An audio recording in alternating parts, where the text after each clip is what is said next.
Hey everybody, welcome back to the channel. Today we are going over the 8 things that you should do to get your home prepared for you to go on vacation, right? So we're gonna have an extended period without you home. What are some of the things that you can do? What are the top 8 things that you can do to help make sure that you get to have an enjoyable, peaceful, relaxing vacation, and then reduce the likelihood or have it so that way you get to come home to a home that is ready for you to be there.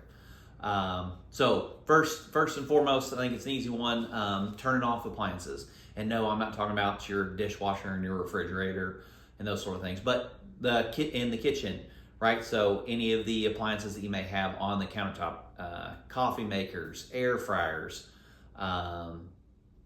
toasters, and then even going as far as even disconnecting from around your home, TVs or computers or those sort of things, to doing a couple things, or the thought process on a couple things. One, we want to help make sure that nothing happens to them, reduce the likelihood of any type of electrical fire in a worst case scenario. But then on top of that too, if we're not using those appliances, you still have phantom electricity running through them. So if you're disconnecting those, it should help see a little relief from a utility bill standpoint. I know it may not be a lot, but I like to keep as many pennies in my pocket as possible. So doing those things, and then even helping prevent an issue if you've ever had your home struck by lightning or anything like that, and it's fried appliances and some of the different things attached to your home or plugged into your home. Certainly want to help address those. Next thing, adjusting a thermostat, right? And I'm not just talking about your heat and air, right? You can adjust the thermostat on water heaters. I know the easiest ones, if it's a gas water heater, it's got the little value. It usually has a setting for vacation mode, so that way you are not heating up the water like you normally would when you're home there, right? If you're not there for a week or so, or an extended period of time, you don't need to heat that water. Keep it at that same heat temperature while you're not there, right? So we can have a little bit of savings there. Also help maintain the life of that water heater. We're not using it to its full capacity for that extended period of time. And then also our classic thermostat with the heat and air. There's no reason, or I don't think there's any reason to cool your home to your normal temperature. 80 degrees is probably an ideal place to have it while you're gone. Shouldn't have any negative impacts on your home being that hot. So just making sure it's cool down there. And then on the opposite end, if you're gone in winter months or colder months, setting it down or turning the heat down to 55 or 60 degrees should be sufficient. So that way you don't have any frozen pipes or anything like that, and any of those types of surprises coming back to, but we're not heating up your whole home to a temperature that would need to be comfortable for you to live there, right? We're just needing to make sure that the home is protected. Next thing, third thing, if you do have plants, whether they're interior plants or exterior plants, making sure they have a good thorough watering, especially if you can see weather forecasts going out that it's going to be dry for your exterior ones. But first, certainly for those interior plants, watering them really well, so that way they're there and still thriving when you get back. Next step to that, maybe you're in a situation like us where we have some absolutely fantastic neighbors. Maybe that's something that the neighbors are happy to come over and help take care of those plants while you're gone, just like you would if they were gone. And also having somebody like that too that's able to water interior plants also gives them an opportunity to put their eyes on your home, make sure everything is in good shape, nothing out of the ordinary. I'm very thankful for our neighbors. We rely on each other when we have those sorts of trips planned to help make sure that it's protected. We're also fortunate in that our neighbors too will keep an eye on our house. Even gotten calls when, hey, there's a car in your driveway, wasn't expecting anybody to be there, blah, blah, blah. So having that good relationship with neighbors, it certainly goes a long way to help protecting your home while you're gone. Fourth thing, taking out the trash.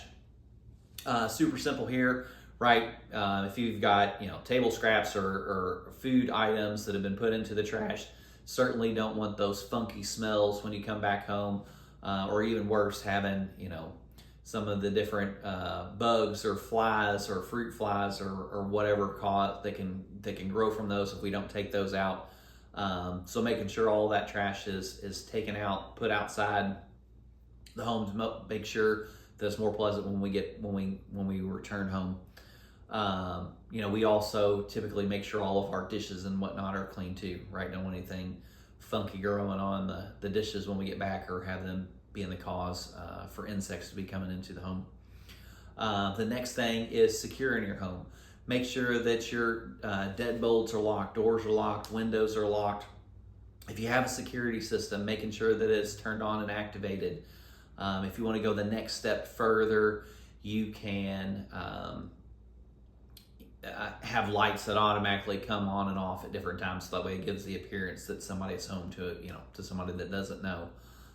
Can do little things like that. And if you don't have a timer, even leaving a light on that people are going to see in the evenings, or they can see relatively easy, gives the illusion that somebody's home to help deter any unwanted activities at your home.